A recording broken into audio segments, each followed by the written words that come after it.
Vitiligo বা সেতি বা চর্ম সাদা হয়ে যাওয়া, এটা এক সময়ের একটা জটিল এবং কঠিন চর্মরোগ ছিল, কিন্তু বর্তমানে চিকিৎসা বিজ্ঞান চিকিৎসা বিজ্ঞানের ডেভেলপের পরিপ্রেক্ষিতে, চিকিৎসা বিজ্ঞানের উন্নতির পরিপ্রেক্ষিতে এই ভিটিলিগোর কিন্তু এখন ভালো একটা কিন্তু চিকিৎসা হয়।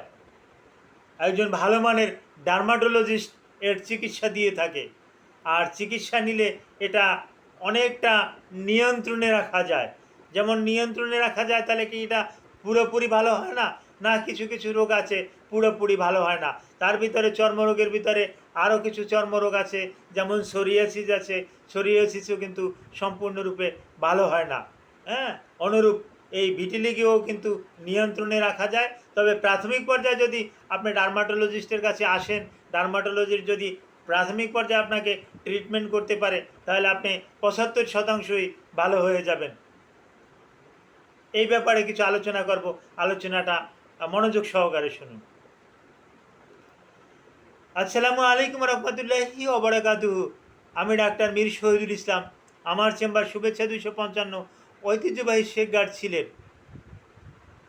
যে কোনো একটা সার্চ ইঞ্জিনে ডাক্তার মীর শহীদুল ইসলাম কথাটি লিখে সার্চ দিলে আপনি আমার সম্পর্কে বিস্তারিত তথ্য পেয়ে যাবেন। দর্শক শ্রোতা, আলোচনা করতেছি ভিটিলিগো। ভিটিলিগো এটা চিকিৎসা বিজ্ঞানের একটা নাম। এটার বাংলায় এক এক জায়গাতে এক একটা নামে ডাকে। কেউ ধবলি বলে, কেউ সেতি বলে, কেউ সর্বাঙ্গ সাদা হয়ে যাওয়া, এই রকমের বিভিন্ন এলাকাভিত্তিক বিভিন্ন নামে ডাকে।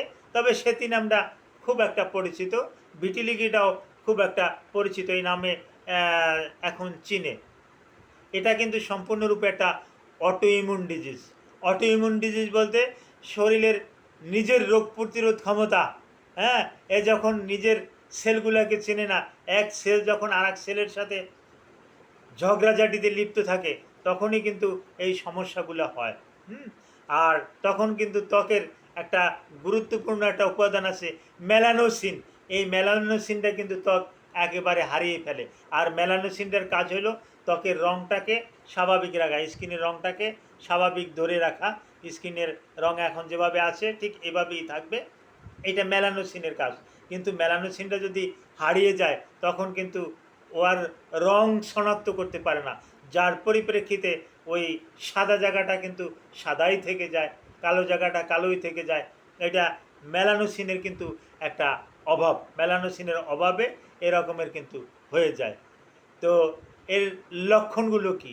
লক্ষণগুলো শরীরের প্রথমত এই আমরা যতটা রোগীদেরকে দেখি, এই ঠোঁটে এই লিপ লিপ দিয়ে শুরু হয়, বা কারো কারো ক্ষেত্রে হাতের এই নখের পাশ দিয়ে শুরু হয়, হাতের আশেপাশে, হ্যাঁ, এভাবে সাদা সাদা হয়ে যায়। তারপর আস্তে আস্তে করে পায়ের নখে হয়, এই নখ দিয়েই শুরু হয়। এরপর আস্তে আস্তে উপরের দিকে ধাপিত হয়, এরপর সমস্ত শরীরেও এটা আস্তে আস্তে করে ছড়িয়ে পড়ে। হ্যাঁ, এমন শরীরে এমন কোনো জায়গায় চিকিৎসা না করালে বাদ থাকে না, অর্থাৎ মাথা থেকে পা পর্যন্ত শরীরের যে কোনো জায়গাতেই এটা হতে পারে। একটা একটা মজার ব্যাপার হলো, বেশ কয়েক মাস আগে আমার কাছে একটা রুগী আছে, আমার চেনা জানা এবং পরিচিত একটা লোক, আমি নাম প্রকাশে অনিচ্ছুক।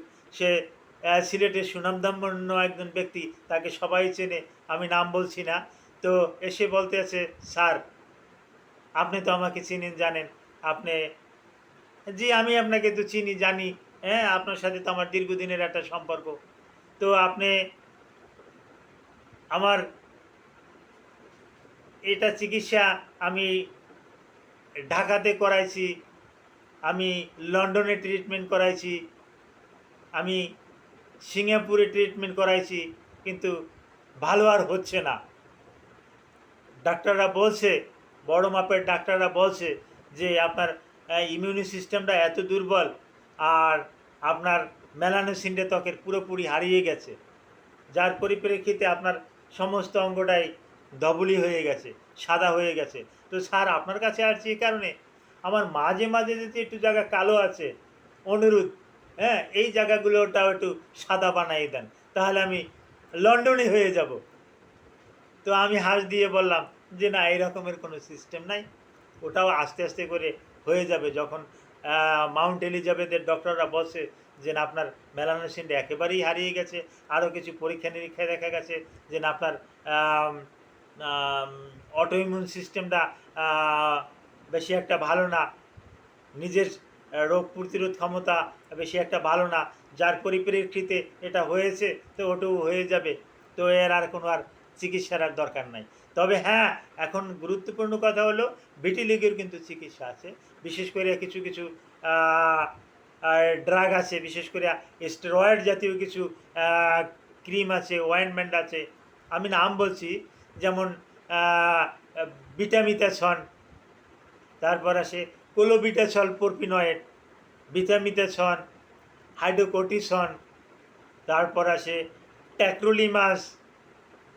এই জাতীয় অয়েনমেন্ট, ক্রিম, এগুলো যদি যথানিয়মে যদি প্রয়োগ করা যায়, তাহলে কিন্তু রোগটাকে কিন্তু নিয়ন্ত্রণে নিয়ে আসা যায়। তারপর আসে ফটোথেরাপি, এটা বিশেষ একটা চিকিৎসা। হ্যাঁ, এটা ওই রশ্মির মাধ্যমে এই থেরাপিটা করা হয়। এই থেরাপির মাধ্যমেও কিন্তু ভিটিলিগোটা কিন্তু নিয়ন্ত্রণে রাখা কিন্তু সম্ভব, এবং একটা ভালো একটা পজিশনে রাখা সম্ভব। যেমন ডায়াবেটিস, সোরিয়াসিস, অ্যাজমা, এগুলো সম্পূর্ণরূপে ভালো হয় না, এগুলো নিয়ন্ত্রণে রাখতে হয়। যদিও কেউ বলে যে আমার ডায়াবেটিস ভালো হয়ে গেছে, আসলে ডায়াবেটিস ভালো হয় না। হাই প্রেশার, হ্যাঁ, উচ্চ রক্তচাপ, এটা ভালো হয় না, নিয়ন্ত্রণে রাখা যায় ঔষধের মাধ্যমে। ঠিক অনুরূপ আপনার ভিটিলিগোটাও আপনি ঔষধ খেয়ে আপনি নিয়ন্ত্রণে রাখতে পারেন। ভিটিলিগোর উপরে আপনাদের যদি আরও বিস্তারিত কিছু জানতে হয়, ভিডিওর কমেন্ট বক্সে কমেন্ট করুন, আমি বিস্তারিত জানিয়ে দেব। সৃষ্টিকর্তা সবাইকে ভালো রাখুক, আমিন।